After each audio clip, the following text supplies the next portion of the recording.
para todos los chilenos. Y tiene que haber o sea, está en contra de las excepciones. Tiene que haber un componente de equidad, ¿ya? Y el componente de equidad te permite corregir las distorsiones que te puede generar la igualdad. Por eso hablo de igualdad y equidad tributaria.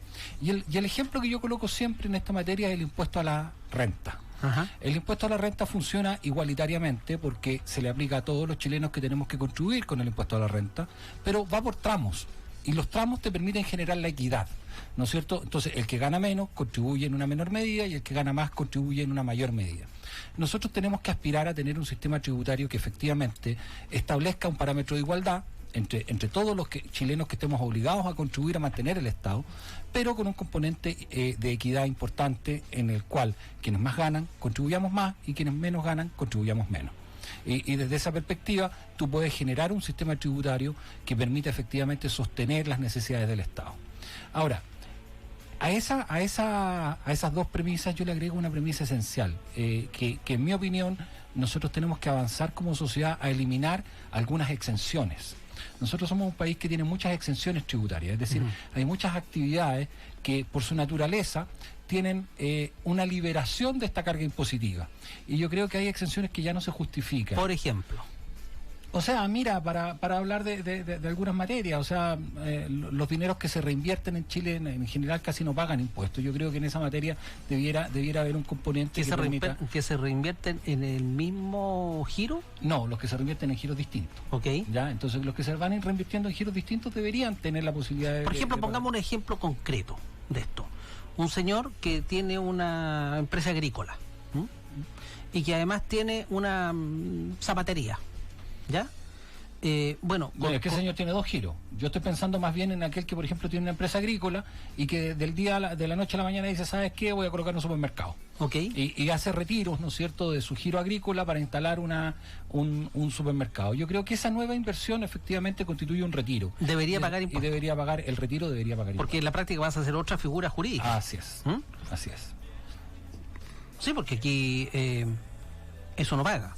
Y tampoco los agricultores pagan a través del tema de la renta presunta, que esa no hay una injusticia también. También hay un tema, o sea, y vamos a hablar de los transportistas. Los transportistas también tienen un sistema de renta presunta en función del valor de los vehículos y etcétera. Entonces, hay muchas materias que en materia tributaria podrían ser corregidas para establecer una mayor equidad impositiva. Ahora, los transportistas, cuando se les habla sobre esto, ponen el grito en el cielo, acusan persecución, paro y toda la historia.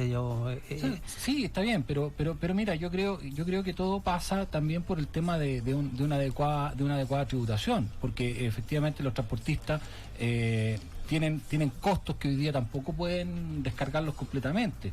No nos olvidemos que el impuesto a los combustibles que tenemos acá en Chile es un impuesto bastante alto, ¿ya? Y que los transportistas se los comen casi íntegramente, ¿ya? Porque no hay crédito fiscal sobre una parte importante del impuesto que se paga. Entonces, porque el crédito fiscal que hoy día lo tenemos solamente respecto del IVA. Los impuestos específicos no te generan un crédito fiscal. Entonces tú empezás a hacer un análisis y tú decís, mira, si sabes que... Pero al transportista le devuelven un porcentaje del IVA propiamente tal. Por supuesto, como cualquier contribuyente. Pero por eso te digo, o sea, hay muchas materias en las cuales tú empezás a ver exenciones que en definitiva tú decís, ¿sabes qué? Esta exención ya no se justifica. Y ese tipo de materias son las que hay que ir eliminando en materia tributaria. De manera de ir generando algunas correcciones. ¿Y esto da para una constitución o va a dar para la ley? No. ¿Volvemos a lo mismo que conversamos? Es lo mismo que conversábamos. O sea, yo partí señalándote. Yo creo que los principios rectores que deben estar en la constitución son el principio de igualdad y equidad tributaria. Y en la medida que nosotros consagremos el principio de igualdad y equidad tributaria en la constitución, luego se hace la bajada a través de ley y se modificarán las normas legales que correspondan. Estamos hablando de ley de renta, impuesto al valor agregado y todo el resto del mismo código tributario tendría que ser adecuado a los nuevos principios que se establecen en la Constitución. ¿Cómo en una nueva Constitución según su posición, deberíamos de velar para evitar las colusiones y eventualmente lo que ha pasado con las competencias cuando empiezan a crecer tanto, al final copan los poderes de compra, fijan los precios, etcétera? ¿Cómo a través de la Constitución se puede controlar esto? Mira, la Constitución, en términos generales, como lo hemos dicho ya en reiteradas visitas a la radio, va a fijar el rayado de cancha de futuro del país. Y en ese rayado de cancha deben establecerse ciertas instituciones permanentes de la República, creo yo. Y dentro de esas instituciones permanentes hoy día conocemos la Fiscalía Nacional Económica. Y yo creo que lo que hay que hacer es que hay que fortalecer la independencia y la autonomía de estas instituciones fiscalizadoras de manera tal de que no dependan del gobierno de turno. Mira, y yo creo que ahí hay un ejemplo súper importante, que lo voy a colocar a propósito de temas bastante polémicos, pero yo creo que hay que señalarlo. El caso del Servicio de Impuestos Internos. El Servicio de Impuestos Internos tiene un director nacional que es nombrado por el gobierno de turno. ¿Ya? Uno debiera aspirar o debiera esperar que el Servicio de Impuestos Internos sea una institución completamente autónoma y que permita efectivamente una aplicación normativa aséptica del poder político temporal que esté en ese momento a cargo del país. Y por lo tanto uno debería aspirar, ¿no es cierto?, que el director nacional del Servicio de Impuestos Internos sea una persona elegido por alta dirección pública, que tenga determinados parámetros o perfiles, y no necesariamente una autoridad nombrada por el gobierno de turno.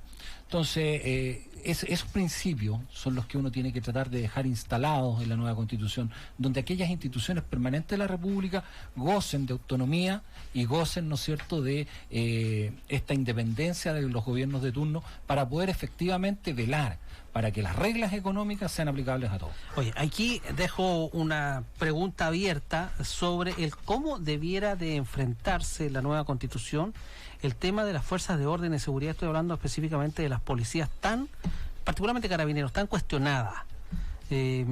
Estuve escuchando yo hace algunos días al director general de Carabineros, que esto de que con la goma no se puede borrar la institución, etcétera. Pero por otro lado, nos vamos enterando que hay algunos cambios. Por ejemplo, nos dicen que ahora los carabineros van a tener 2 años de formación. Pero la verdad que la formación de esos 2 años no es tan así. Es 1 año y medio, porque el último semestre es práctica, van a estar ya en las comisarías trabajando.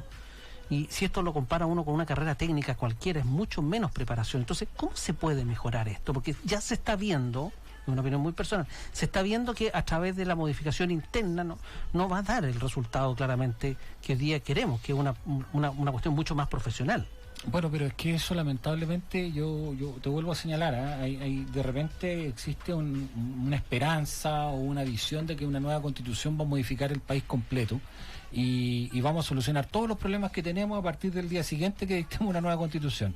Y yo tengo que llamar a la realidad, ¿ya? Y la realidad es que una cosa son las normas y principios constitucionales y una cosa distinta es la bajada legal que hay que hacer después. En el caso de Carabineros se rige por una ley orgánica y es precisamente una ley orgánica constitucional la que tiene que ser modificada de manera tal de que Carabineros pueda pasar por un proceso de modernización o adecuación de la misma institución. ¿Ya? Y eso no es materia estrictamente de norma constitucional. Eso es materia del Poder Legislativo. Será el Congreso, ¿no es cierto?, el que tenga que hacer las modificaciones pertinentes a la Ley Orgánica de Carabineros de Chile. Oye, y a propósito de Constitución, ¿cómo ves la generación del poder, digamos, más bien, sí, digo, del poder del Tribunal Constitucional? ¿Cómo lo planteas tú en una nueva Constitución? ¿Qué modificaciones le harías sobre la estructura que ya tenemos? A ver, lo primero, plantearte que yo soy de aquellos que piensan que tiene que existir un órgano de control constitucional. En algunos países de la Corte Suprema. Por eso te digo, yo me abro a analizar la permanencia del Tribunal Constitucional en la forma como lo conocemos hoy día. Creo que efectivamente el Tribunal Constitucional que tenemos en Chile, que viene desde hace muchos años, el Tribunal Constitucional no fue creado por la Constitución de 1980 ni por la Constitución de Ricardo Lagos del 2005. El Tribunal Constitucional... Dígalo nomás. ¿Tiene lo puso aquí? ¿Cómo? Dígalo nomás, pues dígalo. Tiene una larga... ¿En qué gobierno se puso? Dígalo. Tiene una larga data. ¿Ya? No lo quiso decir, ya, dale. Tiene una larga data. Me cuesta decir algunas cosas, Julio Ordóñez. Tiene una larga data y dentro de esta larga data ha tenido en su historia algunas vicisitudes y yo creo que hoy día el gran problema de nuestro Tribunal Constitucional es la génesis de sus ministros. Yo creo que eso, de sostener lo contrario, es ponerse una venda en los ojos. Finalmente pasa a ser un órgano político. Exacto, y yo creo que nosotros tenemos que velar porque el Tribunal Constitucional funciona en clave republicana y no en clave monárquica, al igual que todo el Poder Judicial. A eso me refiero, a eso voy también, porque si uno ve, he estado leyendo, qué sé yo, algunos artículos, el Poder Judicial chileno claramente tiene un tinte político, De hecho, los máximos magistrados son nombrados con un tinte político, si para qué estamos con cosas. ¿Ah? El gobierno de turno propone, qué sé yo, finalmente... Y el Senado dispone. Y el Senado, claro, pero siempre hay un concepto político. No debería haber total y absoluta autonomía, como en otros países. Entiendo que en Estados Unidos, por ejemplo, son absolutamente autónomos. No es tan así, porque los miembros de la Corte Suprema de Justicia de Estados Unidos son nombrados por el presidente de la República, también con acuerdo del Senado. Pero llegan hasta ahí en forma autónoma. Bueno, en Chile en general, la composición de los tribunales es bastante autónoma. Las ternas, las esquinas las van proponiendo las mismas cortes. Pero no debiera ser totalmente autónomo eso del todo, así como son los parlamentarios. A ver, lo que ocurre es que yo tengo una visión súper crítica del funcionamiento del Poder Judicial y de su funcionamiento. Yo lo he dicho en otras entrevistas, que yo creo que el Poder Judicial chileno funciona en clave monárquica. Ya, de hecho, antiguamente existía la ceremonia del besamano al interior de las Cortes, donde los postulantes a un cargo dentro del Poder Judicial tenían que ir a hablar ministro por ministro, ya entrevistarse con ellos y pedirle el apoyo para poder ser nominado en alguna de las ternas o de la esquina. Claro. Ya, circunstancia que se varió en un acto de transparencia importante. El Poder Judicial cambió ese sistema y hoy día hacen entrevistas solamente en el pleno de la Corte. Pero lo llamaban telefónico igual. Y conocen a los postulantes. Lo llamamos telefónico Entonces, igual, ¿o no? Por eso mismo. Entonces yo sostengo que hoy día el Poder Judicial requiere una importante reforma a través de la cual nosotros convirtamos nuestro Poder Judicial en una institución más republicana y más abierta al escrutinio público. Todo lo que es el nombramiento de los magistrados, todo el nombramiento de los jueces, requiere una modificación importante. Ya no es posible que se funcione en un sistema casi de vasallaje, donde un ministro de la Suprema coloca a los ministros de las Cortes de Apelaciones y los ministros de Cortes de Apelaciones colocan a los jueces de letra. Yo creo que tiene que haber un control mucho más fuerte ya de los poderes políticos respecto del Poder Judicial, donde efectivamente hagamos carne el principio de distribución de poderes y los controles cruzados. Ya, yo creo que a nosotros nos está faltando mucho avanzar en el sistema de los controles cruzados entre el Poder Judicial y los poderes políticos. Y eso permite algunas cosas que desgraciadamente han perjudicado el buen nombre del Poder Judicial chileno, y pensemos lo que ocurrió, ¿no es cierto?, con el caso de los ministros de los tribunales de Rancagua, ¿no es cierto?, que han sido muy bullados. Entonces, mirando un poco legislación comparada, y si tú te vas, por ejemplo, a lo que ocurre en Argentina, ya el control disciplinario y de conducta ministerial de los jueces es de conocimiento de los senados provinciales, ya que el Senado Provincial argentino es el símil del Consejo Regional chileno.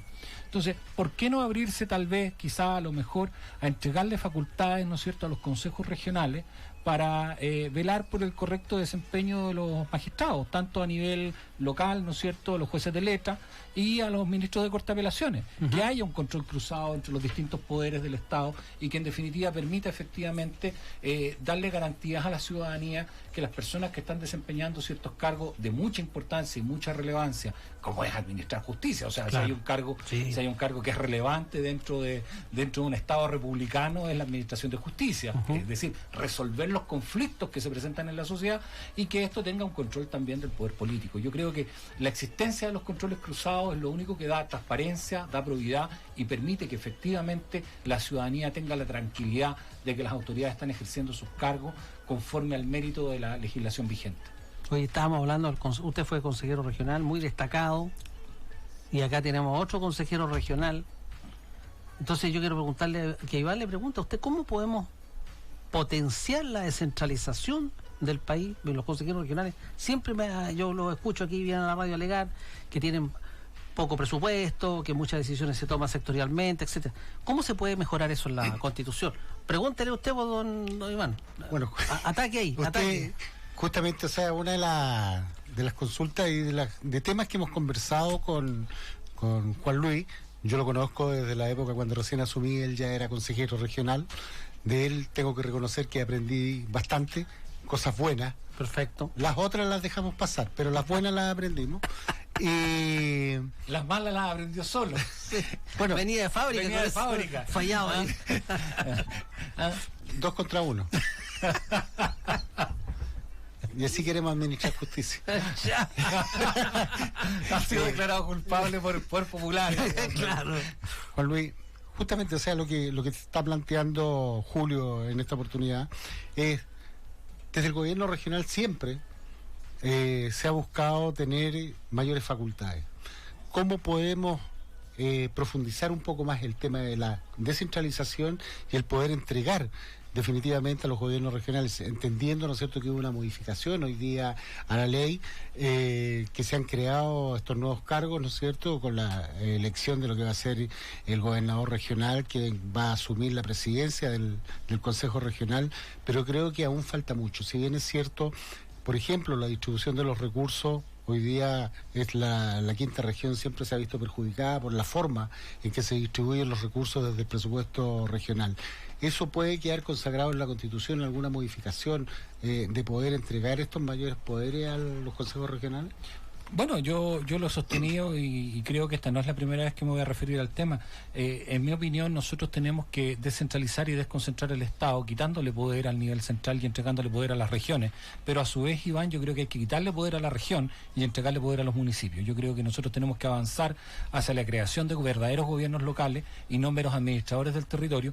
Y las regiones tienen que ser mucho más robustas, mucho más fuertes, tienen que tener un patrimonio y tienen que tener, ojo, lo digo súper claro, tienen que tener presupuesto propio. Hoy día los gobiernos regionales son administradores del Fondo Nacional de Desarrollo Regional, que es una delegación que hace la Subsecretaría de Desarrollo Regional y te determina en función a los parámetros de cálculo, ¿no es cierto?, cuánto dinero te corresponde. Y la región de Valparaíso se ve permanentemente perjudicada por esta distribución, porque hay un componente que a nosotros nos causa mucho daño, que es el componente de distancia territorial con la capital nacional. Nosotros somos una región que lamentablemente estamos pegadita, ¿no es cierto?, a la región metropolitana, y en función de que está nuestra capital regional muy cerca de la capital nacional, nos vemos permanentemente afectados por un Fondo Nacional de Desarrollo Regional muy pequeño. En materia poblacional somos una región tremendamente grande y nuestro presupuesto es casi la mitad de lo que recibe, por ejemplo, la región del Biobío. Y desde ese punto de vista, la afectación que tenemos como región, producto de la forma de cálculo de nuestro Fondo Nacional de Desarrollo Regional, es bastante nefasta. Yo soy de aquellos que sostengo la tesis de que el Parlamento, en la ley de presupuesto, tiene que distribuir estas sumas de dinero y generarle a los gobiernos regionales un presupuesto regional propio que sea administrado por el gobierno regional, entendiéndose el nuevo gobernador regional y el cuerpo colegiado de consejeros, de manera tal de que sea la región misma la que maneje su presupuesto, como lo hace habitualmente cualquier institución que tiene presupuesto propio, es decir, una plena independencia del nivel central en esa materia. Oye, es un tema. Sí. Les agradezco, mi amigo don Juan Luis Tovar, don Iván Reyes, por haber estado esta mañana tarde ya. Llegaron temprano, empezamos a conversar. Y bueno, he invitado porque hay hartos temas que seguir tratando, por cierto. Sí, mira, Julio, la verdad, primero agradecerte la invitación. Segundo, decirle a la comunidad tanto de San Felipe y de todo el Valle de la Concagua que hoy día, en mi calidad de consejero regional, estoy acompañando a Juan Luis Tovar, candidato a constituyente, primero que nada porque lo conozco. Sé de sus valores, sé de sus principios, sé de las capacidades que tiene. Él es un abogado prestigiado. Me correspondió trabajar en el Consejo Regional con él y en broma lo decía recién, pero sí tengo que reconocer que de él aprendí muchas cosas, de qué es el Consejo Regional, cómo se maneja en ese tiempo, cómo se manejaba el gobierno regional, y es por eso que yo me he atrevido, ¿no es cierto?, a acompañarle en este desafío de transformarse en constituyente, porque tengo claro, ¿no es cierto?, que realmente va a ser un aporte. Muchas gracias, que estés bien. Gracias, ¿El Julio. número tuyo cuál es? La patente, ¿Sí? XP15. Estamos con 2 letras y 2 números, así que vamos a pedirle a la gente que nos acompañe. Pero, Julio, yo quiero terminar con una invitación. Yo quiero invitar a todos los auditores, ¿no es cierto?, que conozcan el programa de este candidato, que entren a la página www.juanluistovar.cl, ¿no es cierto?, y puedan conocer el programa para que el voto sea esencialmente informado y, sobre todo, llamar a la participación, aunque estamos en un estado medio complejo de pandemia. Así es. Chao, que estén bien. Muchas gracias. Gracias. Oiga, vamos a ir al MinSal de inmediato porque está entregándose el informe COVID. Vamos a ver si hay novedades. Hoy día jueves se pueden dar novedades respecto de las cuarentenas en Aconcagua. Vamos de inmediato al MinSal. Activos en las últimas semanas, el número de pacientes hospitalizados continúa desafortunadamente al alza. manteniendo una ocupación nacional de camas críticas que bordea el 95%. En este contexto hemos debido continuar con nuestro plan de reconversión de camas hacia unidades con capacidad de mayor ventilación avanzada, lo cual ha sido posible gracias al apoyo de las instituciones públicas y privadas y particularmente a todo el personal de funcionarios y funcionarias de la salud. A la fecha hemos alcanzado un total de 4.525 camas críticas habilitadas. De ellas, 4.315 se encuentran ocupadas, quedando 210 unidades disponibles a lo largo de todo el territorio. 3.396 de estas camas están siendo ocupadas por pacientes con COVID-19, de las cuales 2.884 están con apoyo de ventilación mecánica, lo que corresponde a un 85%. En el siguiente gráfico podemos ver cómo ha sido el crecimiento sostenido que hemos podido observar en los últimos meses de pacientes COVID que han ingresado a unidades de cuidados intensivos.